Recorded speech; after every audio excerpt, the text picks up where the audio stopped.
সুবর্ণচরে Baraka travel and ট্যুরিজমের office উদ্বোধন। নোয়াখালী থেকে আমাদের প্রতিনিধি আহসান হাবিবের পাঠানো তথ্য ও ভিডিও চিত্রে ডেস্ক রিপোর্ট। সেই কাজটা আমাকে করতে হবে। 2 নম্বর বিষয় হচ্ছে লাভ তো আমি করবোই, কমার্শিয়াল প্রতিষ্ঠান এখানে লাভ হবে, তবে আশপাশের আরও 2-4টা প্রতিষ্ঠানের সাথে সমন্বয় রেখে অন্তত তাদের সাথে যাতে কম লাভে কাজ করা যায় সেই চেষ্টাটা করতে হবে, তাহলে মানুষ আমার প্রতি এখন অনেকে নাই। তো আমি যেটা করবো এখানে যে কাজটা, যেহেতু এখানে যারাই এখানে উদ্যোগ নিয়েছে, আমাদের রাকিব, রুবেল, মোস্তফা সহ যারাই উদ্যোগ নিয়েছে, নিঃসন্দেহে একটি প্রশংসনীয় উদ্যোগ এবং খুবই একটা ভালো উদ্যোগ। তবে আমি মনে করবো আপনারা এলাকার সন্তান হিসেবে, এলাকার ছেলে হিসেবে আপনাদেরকে ওই যে আগে যে এজেন্সিগুলো ছিল তাদের মতো কাজ করা যাবে না। আগের এজেন্সিগুলোতে অনেকে প্রতারিত হয়েছে, এসে অনেক ধরনের ঝামেলা ছিল। যেহেতু আমাদের এখানে লোকালরা উদ্যোগ নিচ্ছে এবং আমি আশা করব আমাদের এই অঞ্চলের লোকাল যারা যে রুমে আছেন এই রুমে আরেকটা সামাজিক সংগঠনের কার্যক্রম চলতেছে। যদি ব্যবসায়িক প্রকল্প, আমার মনে হয় কি বেসিক্যালি বিষয়টা যদি একেবারে টোটাল এটা ট্রাভেলস অ্যান্ড ট্যুর গ্রুপ বা একটা এজেন্সি আকারে আছে, এখানে আসলে মানুষ এজেন্সির সার্ভিসগুলো পাবে।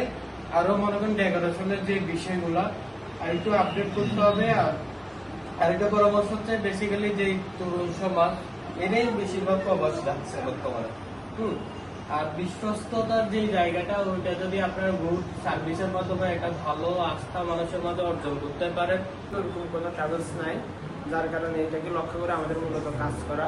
এরপর হচ্ছে টিকিট কাটতে গিয়ে দেখা যায় আমাদের এখানে প্রবাসী যারা আছে তারা হচ্ছে বাইরে ঢাকা বা চৌমনি এদিক থেকে কাটে বা মাইজি থেকে, যার কারণ হচ্ছে তাদের খরচটা একটু বেশি পড়ে। তো আমরা চিন্তা করছি যেহেতু আমাদের এই কেন্দ্রিক এরকম কোনো ট্রাভেলস বা বিশ্বস্ত প্রতিষ্ঠান নাই, আমরা কয়েকজন মিলে এটা শুরু করছি। তো আজকে এই লক্ষ্যে মূলত আমাদের এখানে সবার বসা, আর হচ্ছে আজকের উদ্বোধন উপলক্ষে সবার দোয়া।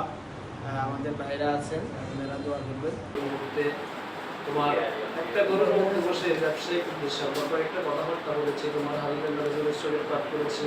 মেহেরবানি করে আমাদের ইসলামটুকু তুমি তোমার সন্তুষ্টির জন্য কবুল করে নাও। আল্লাহ তাআলা যে উদ্দেশ্য নিয়ে আজকে এখানে আমরা একত্রিত হয়েছি, আমাদের কয়েকজন যুবক ভাই এই বারাকার মধ্যে দিয়ে আল্লাহ রাব্বুল আলামিন তাদের এলাকার মানবতার সেবার জন্য অনেক বড় পরিসরে কবুল করে নাও।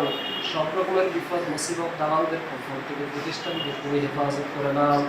আল্লাহ তাআলা তোমার আসমান থেকে তুমি সরাসরি রহমত দিয়ে প্রতিষ্ঠান পরিচালনার সেই যোগ্যতা দান করে দাও। আনতা সামিউল আলিম ওয়া তুব আলাইনা ইন্নাকা আনতাত তাওয়াবুর রহিম। سبحان ربك رب العزة عما يصفون وسلام على المرسلين والحمد لله رب العالمين. وجعل آخر كلامنا عند الموت لا إله إلا الله محمد رسول الله.